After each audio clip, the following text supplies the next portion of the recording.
So here's the question. How do we bring about equality between the races in the United States of America? And we have done book after book dealing with this kind of problem. We've done the two Ibram X. Kendi books, Stamped from the Beginning and How to Be an Anti-Racist. We've done many other books dealing with racism in this book club, including the Ta-Nehisi Coates book, Between the World and Me. Let's be honest and kind of look at who's here. And this is a predominantly white gathering discussing racial issues. I wish we had more diversity. And you might wonder, Randy, why are you, a white male that's no longer young, doing books on issues of race? And the answer is because I'm the book guy. And I care deeply about this issue.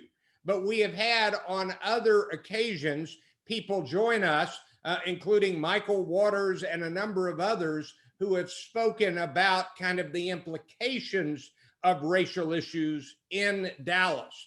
And this is a good time to have this conversation today because we've got ongoing violence and murder and racial tension within Dallas like we have in other places. One of our participants today described a decision made by a Garland High School just this week, or at least within the last couple of weeks, to change their mascot because of a racial background on that, a racist background on that. And so this book is very much about a specific issue related to wealth inequality and race. And the issue is Black banks and the role they play, or the role they have failed to play, in bringing about equality between Blacks and whites. If you'll look at the front of your handout, I want to do just a little bit now on the front, then we're going to jump to the back, and then we'll come back. I jump around a little. The name of the book is The Color of Money, Black Banks and the Racial Wealth Gap. And Ms. Baradaran, I hope I'm saying that right, is a trained academic in law, and she is a teacher, and she has really done the research. This is an exceptionally informative book. It's a good book, but it is an exceptionally informative book. And I really appreciated learning the things I learned from this book. Right here at the top, what is the point of this book? Black banks alone cannot provide the wealth needed for Black people. Though they are excellent tools, the Black banks, they cannot overcome all the other systemic tools that are used to keep Black people poor. We're going to read later a statistic that says that Black people are significantly unbanked and underbanked. They don't have a bank account, or they have such little in the way of banking that among the other problems they have is that it costs them a chunk of money to access their money. Whereas people with bank accounts generally spend very little accessing their money. I have a free checking account that I've had for years. And so I've got another checking account that I pay a whopping amount of $8 a month for. But the point is that if you don't have a bank account, then every time you cash a check, you have to pay a fee at a check cashing place. And so it harms the equality issue even further that Black people do not have access, do not have banking available. So the point of the book is that the argument has been made by Democrats, Republicans, politicians of all stripes, that the way to help Black people build their wealth is to have more successful Black banks. And they do need those, and they need a lot more of those, but they have not worked as well as people thought they would. And in fact, they are relatively in short supply. So this is a piece of the equality issue that I knew a little bit about. I know a lot more about it today. And then on the left, why is this book worth our time? If only we had time to read all the books in the world. But this book, number one, is another good overarching look at racism in America from the beginning of slavery, not the very beginning, but 19th century slavery all the way through the current day, throughout the centuries, throughout the decades. It is a good history read. Number two, this book provides a needed history of the Black banking struggles throughout the overall history. And number three, this book is an indictment of the ways that Black banking has almost been, and this is my wording, a misdirection tool of those who want to maintain a racial hierarchy. In other words, people saying, we're going to help work on the race issue, let's work on Black banking, and that will really help. And then it doesn't help much, but they said, look at what we tried. And so it's almost a piece of misdirection. Now, if you'll turn all the way to page 11, near the end of the handout.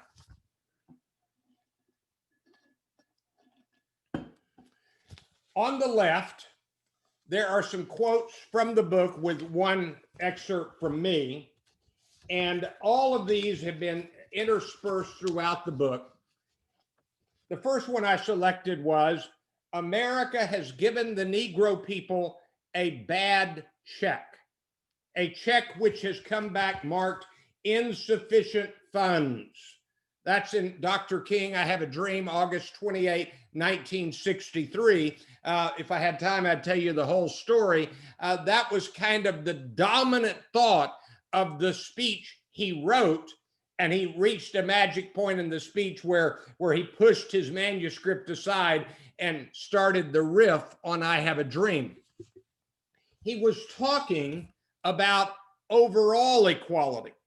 He said, we, the Black people, and the word Negro is what he used in 1963, we, the Black people, have come to Washington, D.C. to ask for our equality, and our government has given us a check that is marked insufficient funds. It was a very powerful metaphor, and it was a powerful image that galvanized the crowd, and I think it was right. This book kind of hints that you ought to take it literally, that the problem is the banks are empty. There's no money. And so the author of this book kind of added an element to it that I had not really ever thought about. And so yet, according to this author, despite a century of honest toil, the check has continued to be marked insufficient funds. As Martin Luther King Jr. echoed a century after the Emancipation Proclamation freed the slave, a legal entity, but it failed to free the Negro, a person. And then there's this terrific statement from John Kennedy. President Kennedy urged Congress to pass a sweeping civil rights bill in 1963, not merely for reasons of economic efficiency, world diplomacy, and domestic tranquility, but above all, because it is right. That's a great quote. And then I wrote here at the bottom, this is a story about how Black people were promised genuine help through Black banks that never actually fully materialized. So those are some things to think about as we get into the content of the book. Now, on the right, I'm going to begin with some stories, and the first one is not in the book. This is a news item from a Black church in Dallas in August 2020, this year, during the campaign. There were trucks, a lot of trucks with flags driven into a parking lot of a black church in South Dallas that had a big Black Lives Matter sign on the church building. And this is a direct quote from the newspaper article. Some of the rally participants displayed Confederate flags, battle flags, and banners supporting President Donald Trump for re-election. Now, let me kind of unwrap that for you. A black church is important to a black community.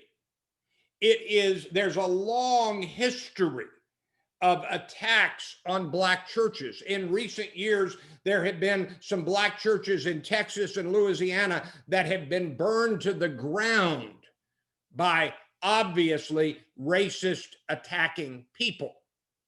And so the idea that a group of people would drive onto a parking lot of a black church in 2020, holding and waving the Confederate flag, which was a racist flag.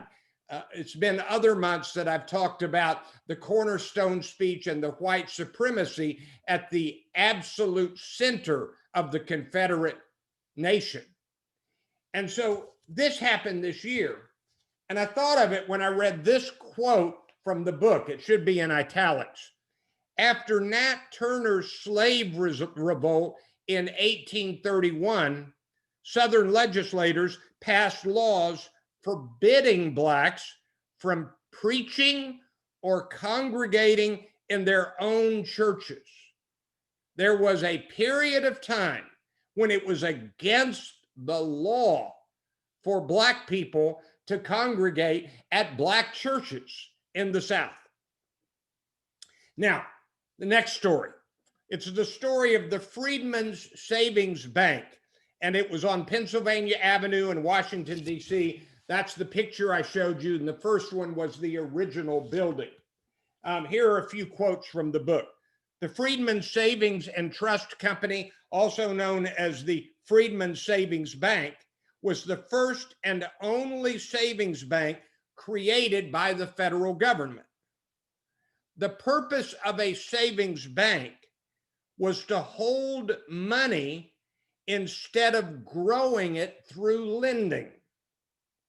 It was a piggy bank. You put your money in it and you can get it out at very minimal return on any investment because it's a savings bank. The bank managers began speculating in real estate, and then, quite simply, a close ring of managers with unfettered discretion plundered the savings of the freedmen. These are freed slaves. There were no black managers in this inner circle, even though virtually all of the bank's depositors were black. So here's the story. The government set up a bank for freed people, enslaved people who had been freed. It was a place for them to build their wealth. It was before banking regulations had even begun. White people basically took over the management of the bank, not the tellers, not the people that the depositors saw, but they took it over. And then they plundered it with bad investments. It was a bubble related to railroads in the latter part of the 19th century. And so the money was gone. And I'm reading the next quote. And what is most lamentable, noted prominent banker Arnett Lindsay decades later, is the fact that only a few of those who embezzled and defrauded the one-time liquid assets of this bank were ever prosecuted. Now, this is a racist story, but I don't know if any of you saw the news recently about the former CEO of Wells Fargo having to pay a fine. I think it was $2.5 million. To put it mildly, he made personally a lot more money than that he paid in the fine. So there's a history of maybe shutting down some banks, but not punishing the people who did the wrong. but that's a side issue. And then this jumped out at me. You remember in 2015, there was a shooting of a black man named Walter Scott by police officers. Walter Scott was running away. This was captured on video. Here's the quote from the book. It was revealed that he was likely running because he had unpaid debt and may have been worried about criminal retribution. So that tragic shooting may have had plenty to do with the fact that this was a black man in debt. And that was a sad element of that story. Now, here's an observation from me at the bottom of this page. Though this book is about the racism behind the push for black capitalism, look at that phrase carefully. There were politicians, including presidents, who said the solution to the black inequality poverty problem is black capitalism. And so they pushed that, but they did not set up systems to help make it happen. But though this book is about the racism behind the push for black capitalism, it is also a book about the profit motive and outright greed. And you're going to see some of that. It's really pretty breathtaking. Okay, turn to page 12. Now, one of the ways that this inequality grew is that black people were excluded time and time again from benefit after benefit. We already know about the redlining. We already know about how the GI Bill was at first only paid to white people, not to black veterans.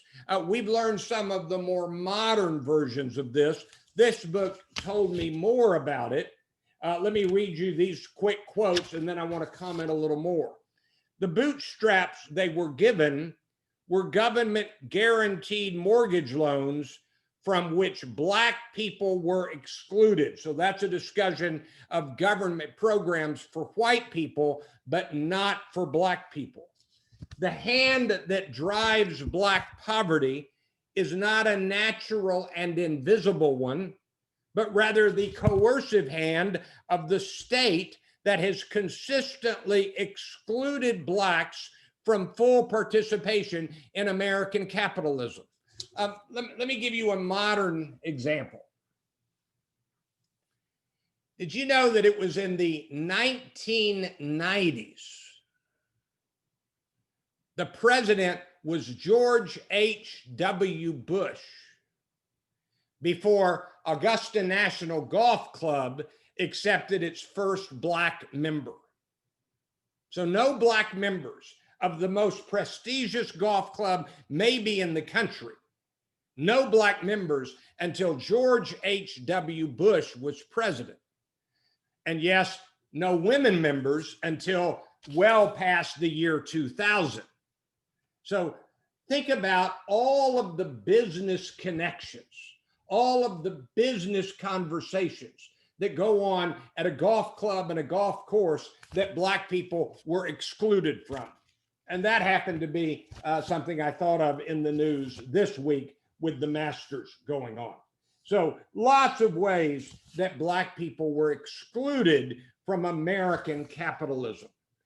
The Homestead Acts gave out millions of acres of government land to white settlers for years. The word white is in bold. I did that. For years, and black people were excluded from even participating in that. For example, put a star beside this one. Most blacks in the South were farm workers and domestic workers. This is after the Civil War.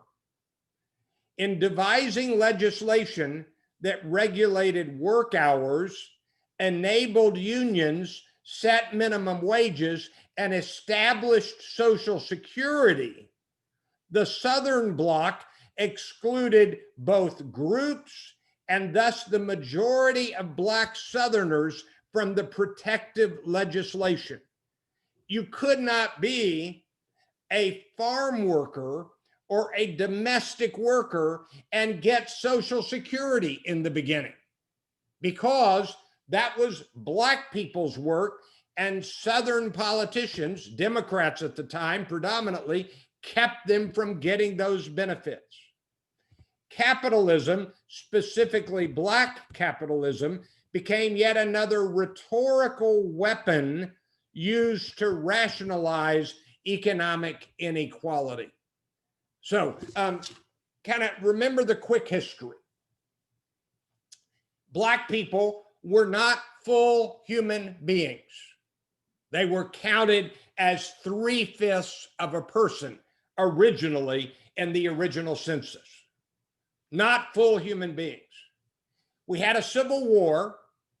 The slaves were freed. We had a few golden years of Reconstruction. And then, kind of in that moment when President Andrew Johnson ended up just creating havoc and took away the progress made for the next many decades. You had Jim Crow laws, segregation, peonage. Peonage was when somebody had to work for a landowner and they had to pay off the debt, and the debt kept accumulating, and it was a lifetime. As one quote in this handout says, what's different about what we're doing now and slavery? So after Reconstruction, things went bad until 1963, 64, 65, the Civil Rights Act and the Voting Rights Act, and it still hasn't all been fixed. Okay, so let me read more quickly. Thus, unequal, separate but unequal, Black capitalism and its subsequent iterations became the modern era's justification for wealth inequality.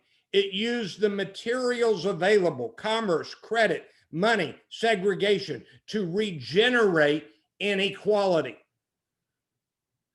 And they, and I didn't have the best word to put here, don't stay within the Black community. Black people would put their savings in Black banks. The savings were manipulated, were commandeered by white people with bigger banks. And what happened was Black people lost their savings. So there was a very famous Black bank, Mechanics and Farmers Bank, the oldest and strongest Black-owned bank in the country. And for almost a century, its insurance affiliate, the North Carolina Mutual Life Insurance Company, was the largest Black-controlled business institution in the world. Well, now there is no longer a Mechanics and Farmers Bank. It's the more modern M&F, and they announced that it would start going after a broader customer base. More money to be made from white people. And so they abandoned their focus on Black communities, and it is no longer the bank that makes the big enough difference for Black people. And so Black people are significantly unbanked and underbanked. As a group, Blacks are more unbanked than any other race. 60% of the Black population is unbanked or underbanked, while only 20% of whites are in the same category. And Black people are poor. What is staggering is that more than 150 years later, after the Civil War, after Reconstruction, after Black banks were formed, that number has barely budged. Blacks still own only about 1% of the wealth in the United States. Now, take your pen and circle this. A theory of racial hierarchy was and is behind it all. If you were to ask me, I've presented now a bunch of books on racial issues. If you were to ask me, Randy, what's the most important thing you've learned and seen? Here it is. White supremacy, which was and still is in many ways dominant, has believed that Black people are not fully the person that a white person is. It is a racial hierarchy. And the fact is, it's true in all cultures. And I don't have time to give you all of the history, but in this book, it's really clear.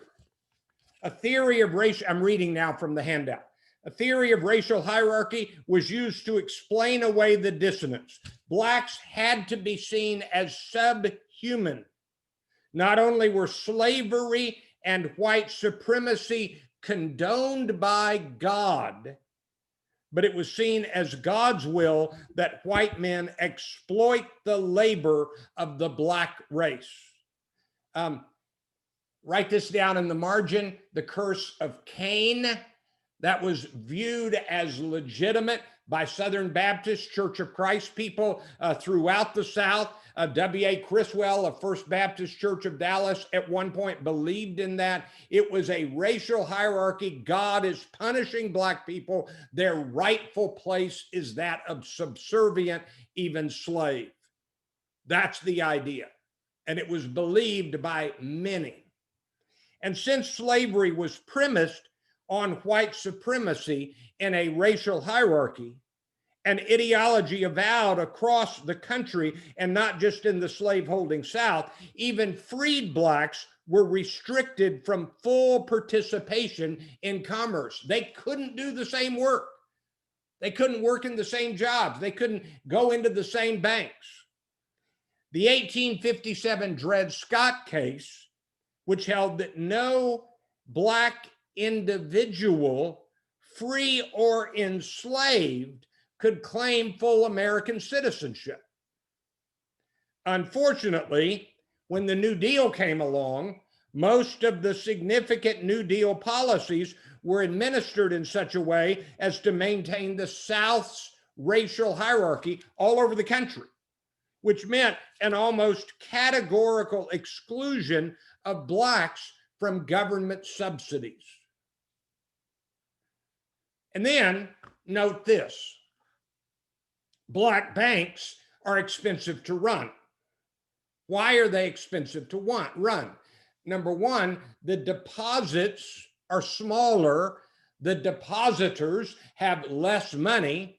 And this was interesting to learn, notice the phrase needed counseling.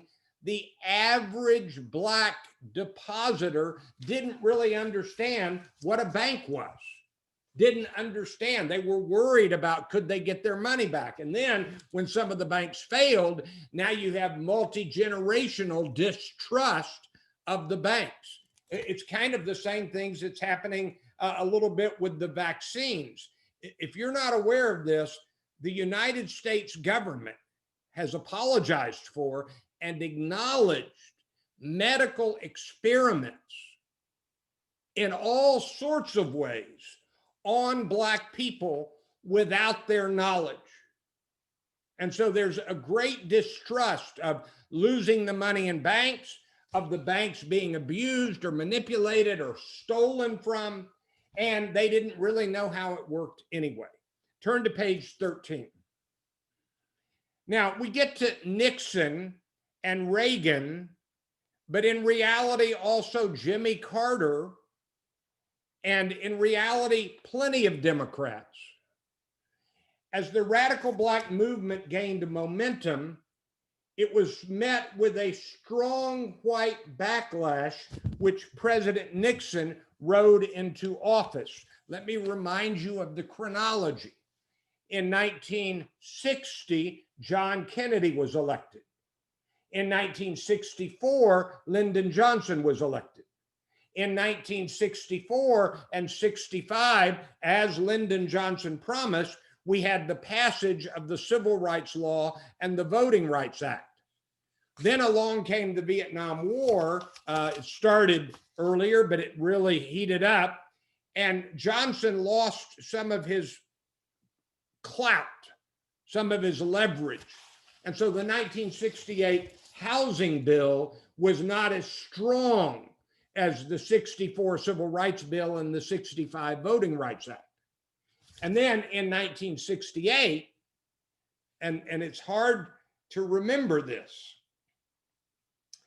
there was a legitimate possibility that Robert Kennedy would have been elected. He won the California primary, not sure that he would get the Democratic nomination, not sure that he would have been elected, but it was quite possible.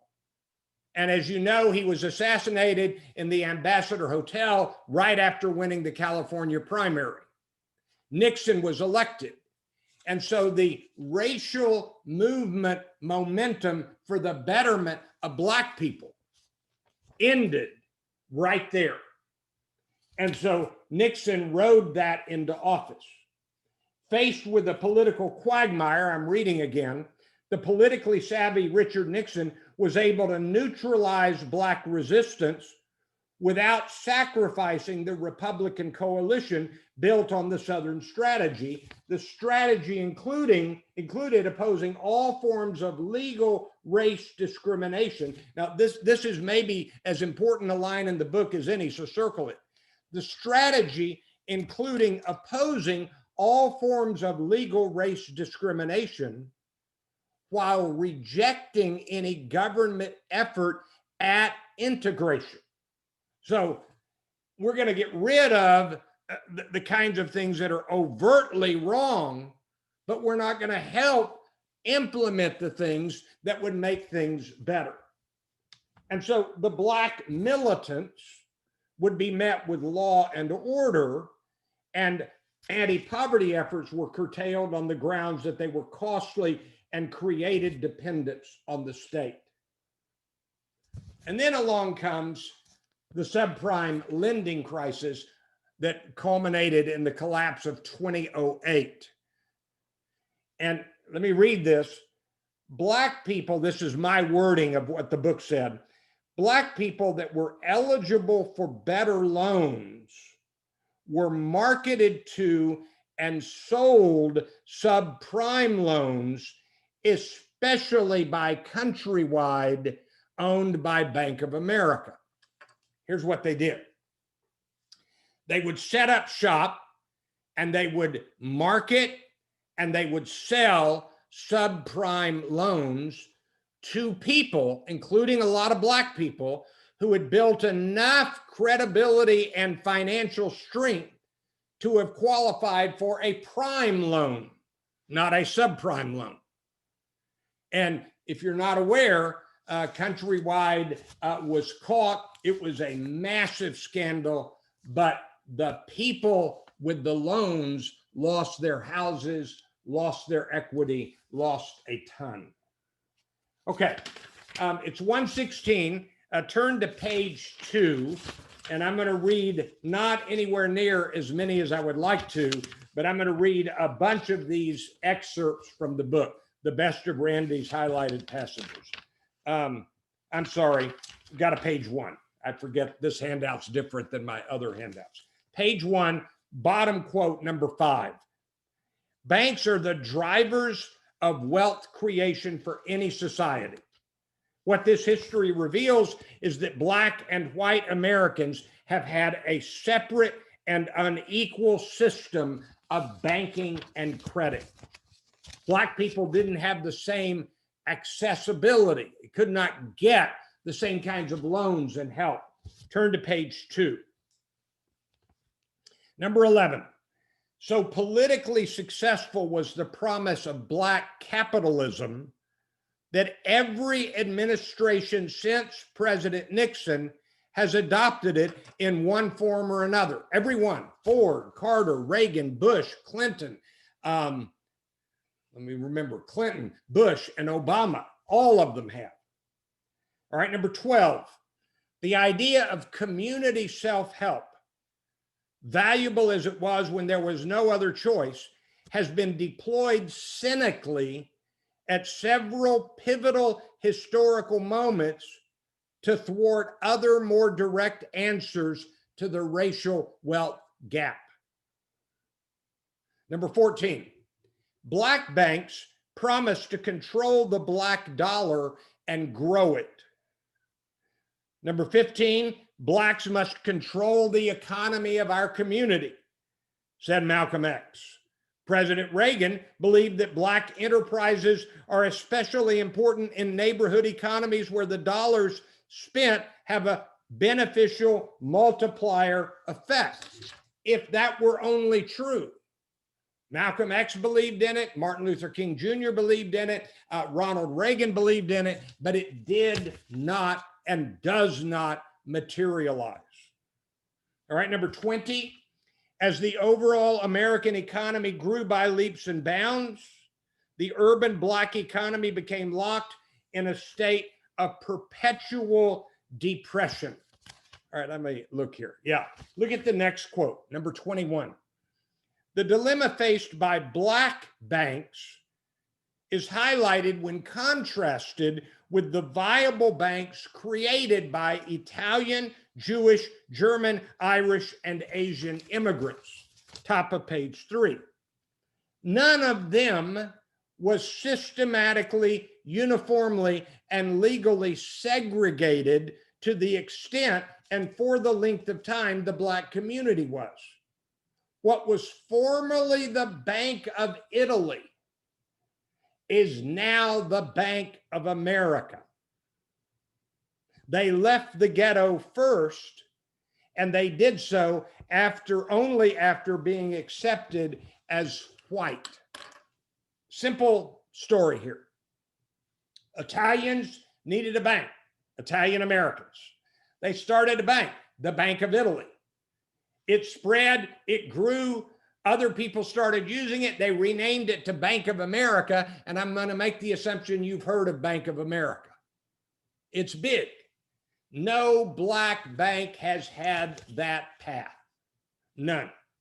All right? Look at number 33. 32. Slavery, America's original sin, according to James Madison, created the foundation of modern American capitalism. Put a star beside this one. This is important. The effects of the institution of slavery on American commerce were monumental.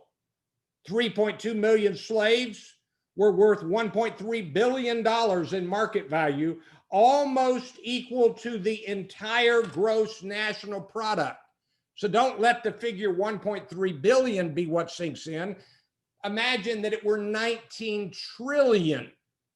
That's approximately the gross domestic product right now per year. The enslaved people were liquid assets that could be exchanged on markets more easily than other forms of property. Slavery's unparalleled bounty is what caused many Americans to tolerate such a barbarous institution. Owners of enslaved people could borrow against them, borrow against the future enslaved people they would have because they would grow in number.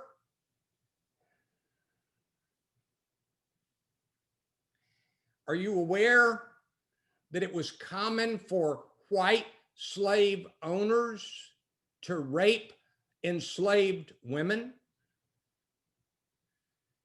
It had not sunk into me that when they did so, they produced children that they ended up selling or borrowing against that enhanced their personal wealth. Wow. Okay. Bottom of the page, number 35, blacks were articles of commerce as illustrated by the Constitution's 3/5 rule, 3/5 of a person. Slave bodies were assets, credit, debt, currency, forms of capital and wealth. Between 1820 and the Civil War, banks across the South issued notes with images of slaves printed on the money. The currency of the South was the slave. Okay, I'm just going to have to skip a lot of these. Be sure you read especially the quotes in bold or bigger print. But look at page 6.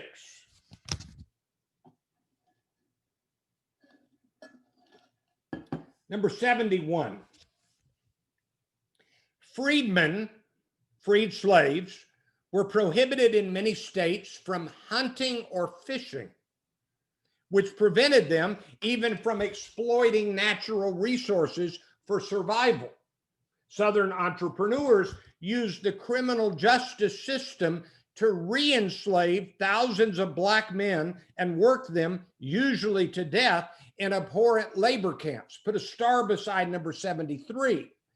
Blacks would be arrested under vagrancy violations, which could be used to arrest any free black man in the course of doing any activity at all except working for a white landlord. If a black man wanted to be a blacksmith, he could be arrested for vagrancy because it was not working for a white owner of land unless he was maybe the blacksmith on that man's property. All right. Number 80. Number 77. The whole point of banking is to collect money, put it into productive use through lending, yet the Freedmen's Bank was purposely set up as a savings bank. Number 80, the reality of Reconstruction was that the Southern plantation economy still exploited black labor. And through the Freedmen's Bank, the Northern capitalist economy also exploited black capital. All right. Page 7, number 82. I'm reading very quickly. W.E.B. Du Bois, who conducted extensive interviews and data collection on sharecropping arrangements, called it a system of peonage that kept blacks in debt virtually from cradle to grave. Now,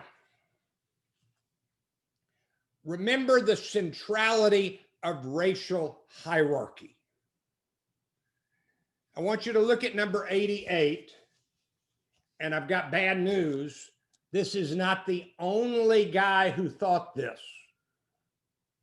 And this is not the worst thing he said, even in the book. Senator James K. Vardaman of Mississippi, justifying the disenfranchisement of the black vote, explained, quote,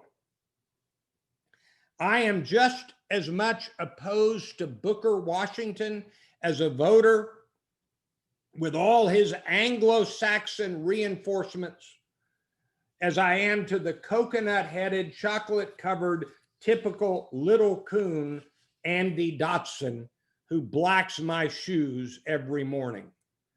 Neither is fit to exercise the supreme function of citizenship." When people in any way treat black people as though they don't have a right to vote or make it harder for them to get to vote, this is the heritage they're building on.